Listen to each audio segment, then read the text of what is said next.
Group D ও C পরীক্ষার জন্য reasoning পার্টে যে প্রপোজিশন বা বচন যে রিজনিং থাকবে সেই প্রশ্নটি দেখে নাও। এই ধরনের প্রশ্ন দেওয়া হবে। যেমন বিবৃতি দেওয়া আছে কিছু কিছু চামচ হয় কালো। কিছু কিছু চামচ হয় কালো আমরা বৃত্তে অর্থাৎ ভেনচিত্রে এঁকে নিব। চামচ এই বৃত্তকে ধরছি, কালো অংশ এই বৃত্তকে ধরছি।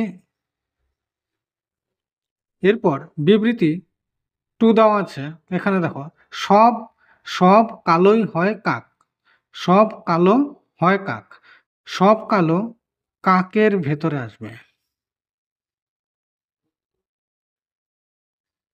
সব কালো হয় কাক, এটি কাক।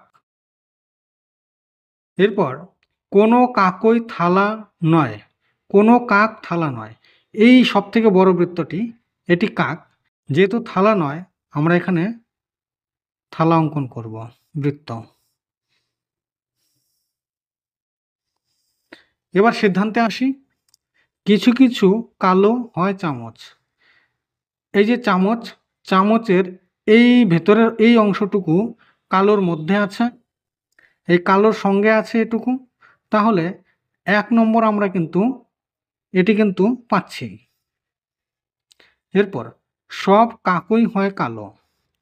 সব কাক কালো কাকের ভেতরে আছে, কিন্তু কাক কালোর বাইরের অংশে আছে, এটি হবে না। এরপর 3 নম্বর কোনো থালাই কাক নয়। থালার সঙ্গে কাকের কোনো সম্পর্ক নেই, দুটি আলাদা আছে। তাহলে আমাদের উত্তর এটিও ঠিক। শুধুমাত্র 1 এবং 3 এই সিদ্ধান্তটি সত্য।